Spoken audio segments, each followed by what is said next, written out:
Hello and welcome everyone to Comics Week in Review, where we talk about everything happening in the comic book world. I'm Steve McGauley, editor-in-chief of TMStash.com, and we're -1, but most of the crew is here tonight.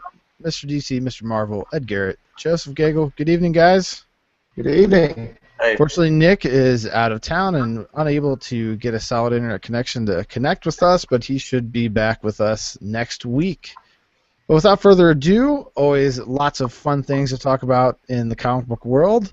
And this week was very cool as we got to finally get the glimpse of the female Thor. So this was probably the hardest book to find this week because I was at my comic book store at about 2 in the afternoon and grabbed the last copy. So did you guys have much trouble getting a hold of this? I did not, but of course I've had it on my pull list. So And I grabbed it on Comixology, so it's got a digital copy. And believe it or not, a DC guy like me actually picked up Marvel for once. How about that? Yeah. But it was a good book. It doesn't answer all the questions that we were hoping. I immediately had called Joe as soon as I'd read it and was like, okay, so we got to see her, but we don't know who she is. So what's the deal with that? well, in an interview with the writer, he has said that we're not going to know who she is until about issue number 4. But as I kind of talked pre-show, I think the whole thing happened because Asgard has an All-Mother, and because Odin hasn't been in charge for a while. He's been in exile, but he's just recently returned, and I think that because there always must be a Thor, and I think because a woman is in charge, I think that's kind of how this matriculated to a woman. And of course, we saw in the last pages where somebody in the shadows whispered, "There always must be a Thor." We see the woman pick up the hammer. The words changed to very end of the book here. Yeah, and so there's a lot of speculation as to who it can be. They said it's definitely going to be someone who's been close to Thor lately. So I've heard everything from Captain Marvel to Freya to Angela. So we're just going to have to wait and see and hope that they don't string it out as long as they say they're going to. And also on a side note, in another interview, the writer did say that this is not a short-term thing. They're not doing this until the next Marvel movie comes out so they can sell comics for Thor. In the movie, this is a long process that's going to take longer than that. So it'll be neat to see how long, and if this actually does transfer to maybe a Thor 3 where a female takes the helm in the theater. So that'll be neat to see develop as well. Ed, what did you think from a DC perspective? You kind of had a fresh look at this, fresh take. Yeah, and although if you go back 50 years, I actually did get some of the old early Thors, like Journey into Mystery, those kind of things. So I was familiar with the old Don Blake Thor, but that goes a long time ago. I thought it was really well written. This was a great build-up in here.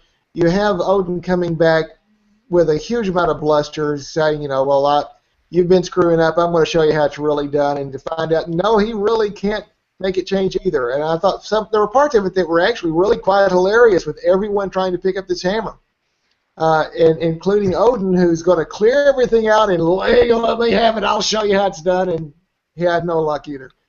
So it was well done for the transition. We've all got our theories as to who it may be. But I think Joe may be on the point here that it may or may not be Freya. It may be that she's at the root of the reason why it's going to be with the female Thor. But it's got me where I want to check out the next issue of Thor, and I've got enough books on my list that I don't usually check out a lot of Marvel. So this is a good one. I agree. I enjoyed it. I thought it was pretty cool the way they told the story, and I liked at the end how they changed the he to she on the hammer. So that was cool. I'm intrigued. I will definitely be reading the next one. It's interesting to see how they go with this. So I'm excited. I'm in for that series. So on the DC side, well, we had a couple things on the DC side. First of all, DC was #1 this month. Well, the month of September for total sales. I think they had about a 34, 35% market share this month. It seems like September is DC's month. So that was pretty cool. I'm assuming Batman Eternal helped out a lot. Well, Batman Eternal and Futures End, and they had all the Futures End tie-in books. When 2011 hits, when they brought in the New 52, and that's where they really started winning September every year. And since then, every September is a big stunt month for DC. This month year was all the Futures End tie-ins. When you put that together with Batman Eternal, it really carried the month for them. And I know I bought a lot more DC books than I normally buy. So they achieved what they wanted to get. Now, truth be told, they'll probably slide back down below Marvel in October or November. But it was really neat to see them have this be successful again, and they certainly are proving that they can put a big event together and have it pay off with comics fans. One of the things that ended over into this week was the end of Futures End on October 1st. They finally revealed what the Blood Moon is all about. They've had a teaser out there for some time that when Futures end, the Blood Moon will rise. Well, the Blood Moon is, and if you haven't read Futures End, you might want to plug up your ears for just a moment, and I'll wave when it's okay. But the Blood Moon is a planet-sized ship that belongs not to the Brainiac of the New 52, but some other Brainiac from out in the multiverse. Gigantic, rather grotesque-looking, much larger than the Brainiac we've been dealing with, much more powerful than the Brainiac we've been dealing with. The Brainiac we know is a collector of worlds, and he's responsible for the Bottle City of Kandor, and he's responsible for a lot of other things. But this other Brainiac has been collecting entire universes, apparently, and may turn out to be the big bad for the upcoming April event, April 2015. It's the 30th anniversary of Crisis on Infinite Earths. They've been looking for some big event. Plus, that's about the time they're moving DC's major offices from New York to California, getting out to LA, and they've been trying to plan some big event for around then so they can do some early editing, some early cuts for publishing, and have something hit then. So it looks like this thing with Brainiac may figure in that, but this version of Brainiac is figuring into a little bit of everything that's going wrong with the multiverse right now. We'll hear more about that pretty soon. That's going to be interesting. Oh, it's huge. The other thing with Batman Eternal, their other big weekly, is the Bat family's come back together about Alfred, but Alfred's been kidnapped from. Oh, by the way, you can come back and join us. Alfred's been kidnapped from the hospital. I won't tell you, but this does give the New 52 origin of Hush. So you'll get to see it's fairly similar. There's a few little differences here and there, but it's the New 52 origin of Hush, who is a really formidable opponent for Batman. And we also see some more from Spoiler and her dad, the Clue Master. And I was saying on the DC Corner a little bit earlier, I really like this New 52 version of the Spoiler to see how Stephanie Brown has come together in the New 52. She's certainly an exceptional character, and they've given her a lot more motivation in this issue. So if you haven't been reading Batman Eternal, you're really missing out. I guess I'm missing out because I'm not reading Batman Eternal. Oh, you really need to catch up. Good thing is it's fairly accessible. You can jump in and catch it pretty quickly. When I was at the store on Wednesday, they had an entire section set out for all of the Batman Eternal books, and it crossed my mind to grab them all, but it's like, meh, I don't know. So I didn't. It's a quality story. The first few issues, you were wondering where they were going to head with this thing. And it took them a very, very long time to come up with Hush as the big bad behind all of this. But now that it's there, it's not feeling anticlimactic. I was afraid of that once you got to see who the big bad was. Nothing like that at all. In fact, they're ramping up the intensity. So I'm looking forward to what comes next week. Maybe something I pick up out of the DC digital store. I decided to spend all my money on variants this week, as we talked about pre-show.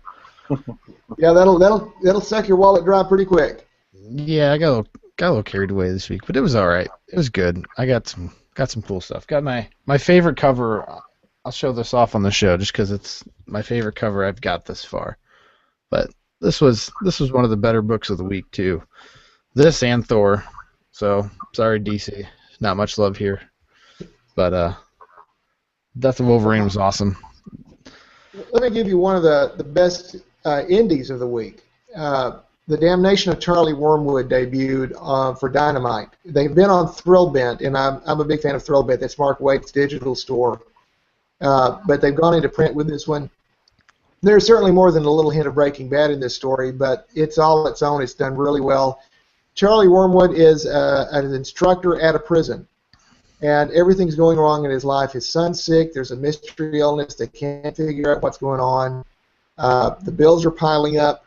His marriage is fraying, and he's offered a chance to have enough money to take care of all of the treatments for his son just at the time that he's losing his insurance. They're taking away benefits where he's working. And, does he take that opportunity, and how does his life spiral down out of control afterwards? And it's just done. It's a black and white comic. They put a color cover on it for the print at Dynamite.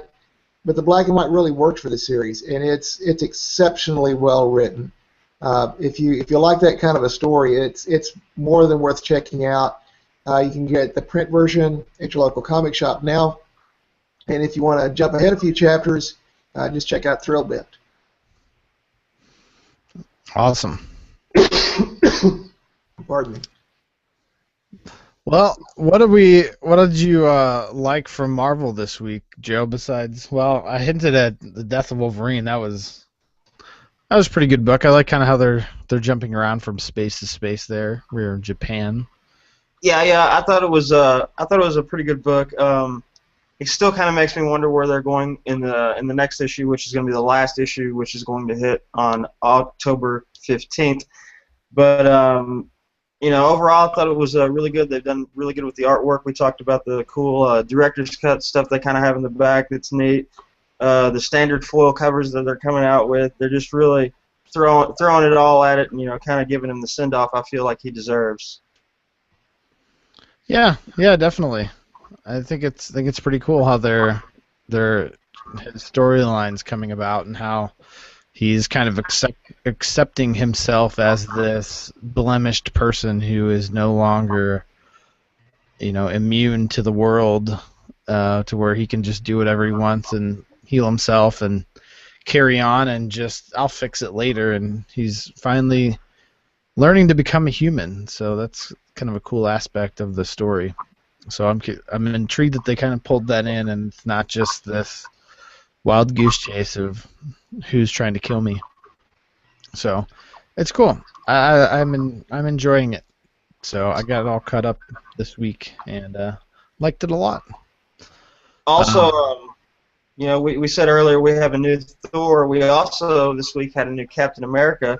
It was kind of a basic issue where Steve Rogers calls everyone together and pretty much says, obviously I can't be Captain America anymore. He does announce what his role will be. He's going to be more of a tactical role, via radio or whatever, that kind of character, a support character.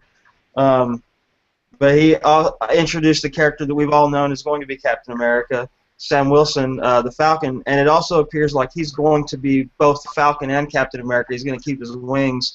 So it'll be neat to see going. A really big badass. Yeah, well, and see, the neat thing is they did something I liked. I mentioned last week that at the previous issue, he saved the city from this bomb that went off, and so everyone assumed the bomb killed him, and I kind of thought, well, they're going to pump him with the secret soldier serum and blah, blah, blah, do it like that. But actually, they kind of explained that just recently his outfit and wings were redone out of vibranium, which is almost as strong as adamantium, and that kind of shielded him from most of the blast, and so he's actually going to be a very mortal Captain America. So that'll be a neat thing to throw in there. He's not a super soldier. He's still going to be a regular dude. So it'll be neat to see how they go forward with that, because this was the final issue for that, and he's going to be featured in 2 comics, All New Captain America and Captain America and the Mighty Avengers. Both of those volumes moving forward. So it'll be really neat to see how they use him. Especially that since he's mortal, it'll be really good to look forward to that. Also this week we had a very different Edge of Spider-Verse story. I'm not going to go too deep into it, but it was almost like an opposite story. They're giving these writers a really open area to kind of create, you know, how different could this story happen. And this story happens almost like you wouldn't believe it, you know, where a not scientist kid not named Peter Parker, but, you know, grows up in not a loving family, you know, is abused, becomes a spider monster, not a Spider-Man, and it kind of has a really neat horror story ending. So if you like alternate stories, that's a really good one, especially for fans of Spider-Man, where you get to see things happen not just a little bit differently, but a whole lot differently. And lastly, but certainly not least, for me at least, my favorite issue this week was Uncanny Avengers number 25. It was the last issue to go into the March to Axis, and it's all about Magneto. Here in the past few issues of this and his own series, Magneto has really been faced with something that he faced younger in his life, and that's the concentration camps of his people. Now, instead of the Jewish people, it's mutant kind. They're facing this similar kind of extinction at the hands of another Nazi madman, the Red Skull in this case, and he really explodes and becomes the old character that everyone knows him as, and he kills a lot of people in this issue, and it shocks a lot of people because they really thought he had kind of become more of a mentor since Charles Xavier died, but no, he's had enough, and he's in the mentality of kill one person today to save a million tomorrow. And he literally beats the hell out of Red Skull and kills him. But it just doesn't work out as easily that way, because it appears that killing him has only made him stronger and turned him into this giant red onslaught, which is going to kick right into the Axis event, which hits this Wednesday. Cool. Sorry to backtrack a little bit, but I meant to ask this earlier, Ed. Did anybody else read Lobo this week? I got it. I crossed the street and got it. Yeah, I did.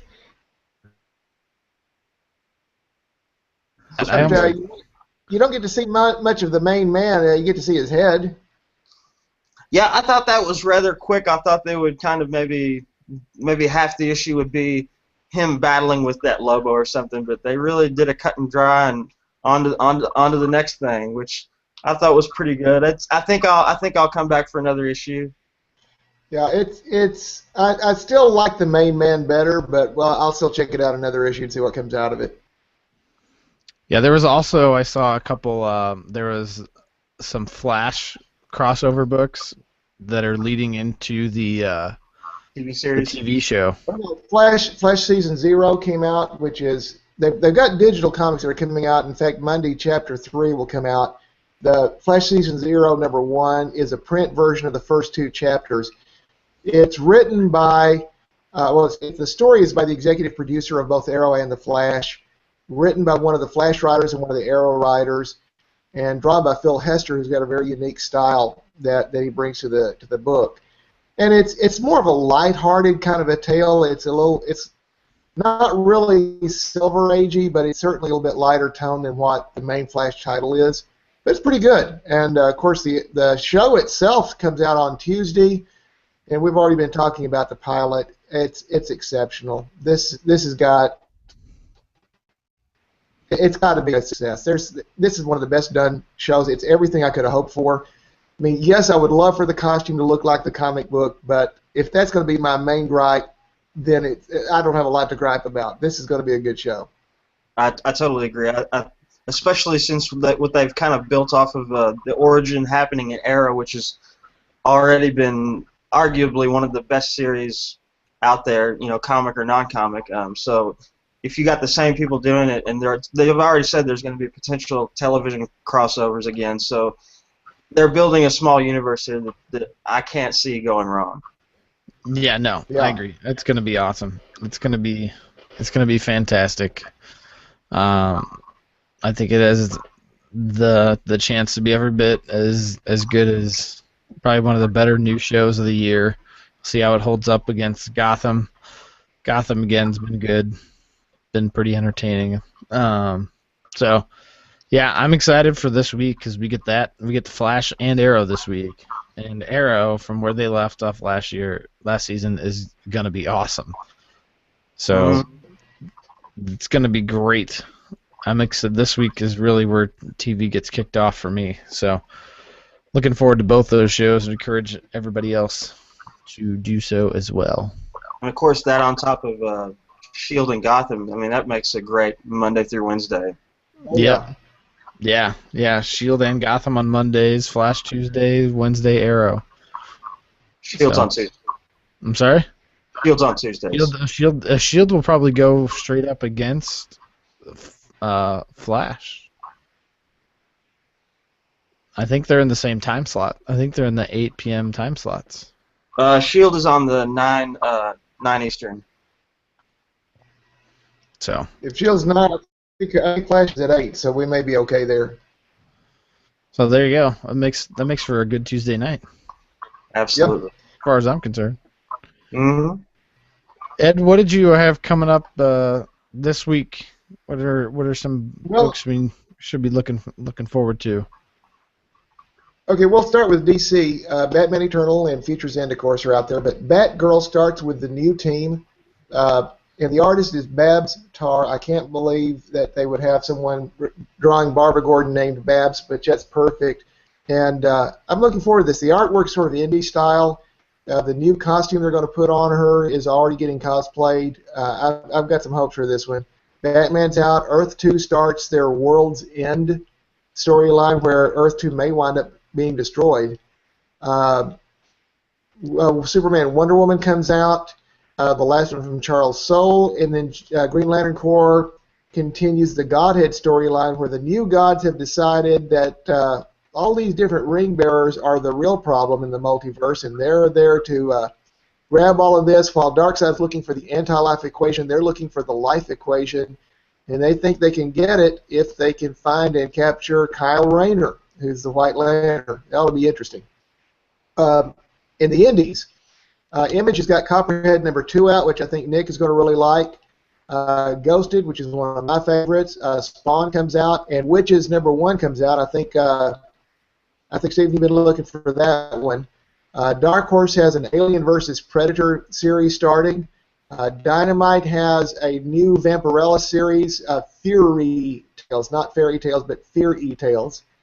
Valiant has Exo-Man Award 0, and the Death-Defying Dr. Mirage #2, and Dr. Mirage is really cool. Boom has Black Market #4, Dead Letters #5. Titan has their 10th Doctor series, issue #3 coming out, which is really good. And then our friends at Action Lab, which has entered the top 20 in publishers, has a debut of Crimson Society #1, a new series starring Jack Hammer, #1, and Zombie Tramp #3, which I know, Stephen, that's another favorite for you. Yeah. It is definitely an over-the-top series, and I think is one of their top sellers over at Action Lab. That's on their Danger Zone mature imprint. But that's some of the... Oh, and over at a publisher called Red Anvil, they're taking the Mighty Titan issues #2 and 3. We've covered that before when it was a Kickstarter, and this is Joe Martino, who has a hero who in his alter ego has found out that he has cancer, and he's dealing with that while he's trying to save the world.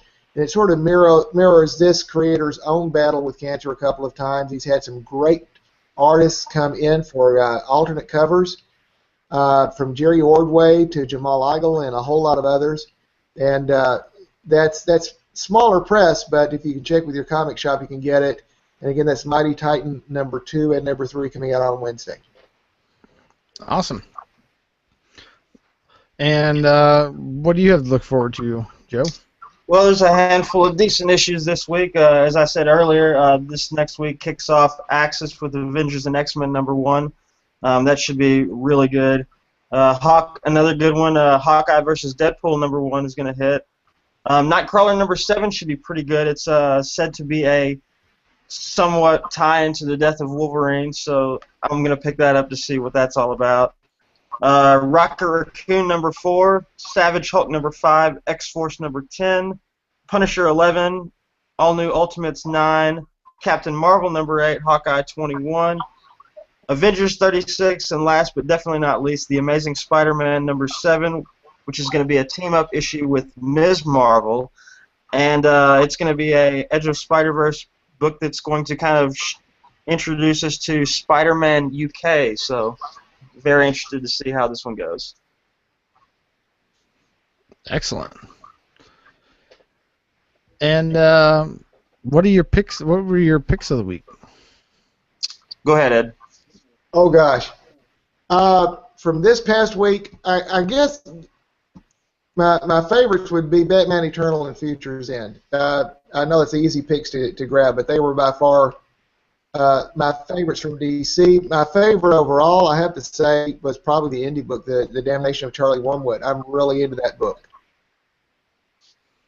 It was I kind of talked about it earlier, but it was Uncanny Avengers for me. It was it's been a really good ongoing series since issue number 1, and being this has kind of been, I guess, the culmination for this march to Axis, and just the tone it set and everything that was going on with Magneto and everything for me was just made it good. And I liked everything else pretty much that came out this week, but this one to me just had that kind of edge.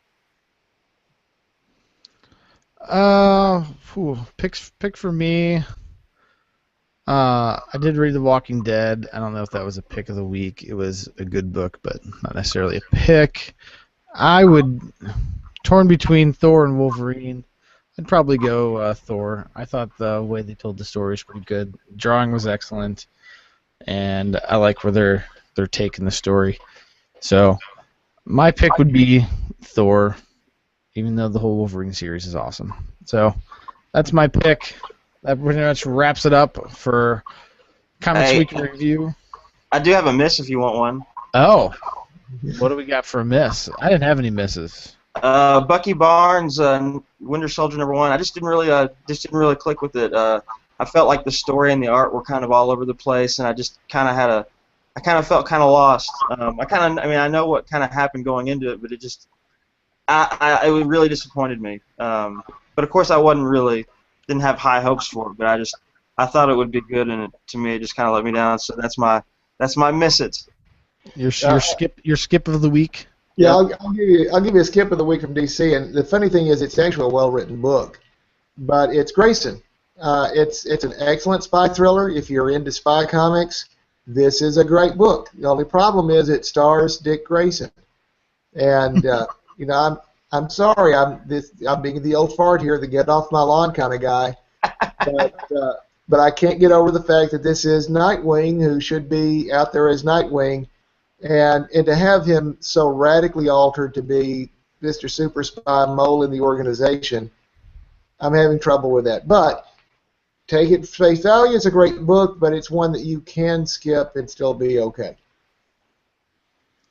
I didn't really have a skip. That's why I was probably about to close the podcast early, because I didn't really have much of a skip this week. Everything I read was good, albeit it wasn't quite as much as you guys, but I finally got some reading in this week, which is great. So that finally, now I can say that pretty much wraps up Comics Week in Review, now that you have our picks and skips of the week, which we will bring you every week. For more information as to what is all happening in the comic book universe, check us out at tmstash.com, where we will keep you up to date on all the latest news and comic books and TV and movie world. I will be back here with John Gruccio sometime midweek, Tuesday or Wednesday, maybe more Wednesday, and maybe after Arrow premieres, to talk about everything happening in the TV and movie universe. But until then, everyone, have a great night. Thanks for being here, Joe and Ed, and keep reading the stash.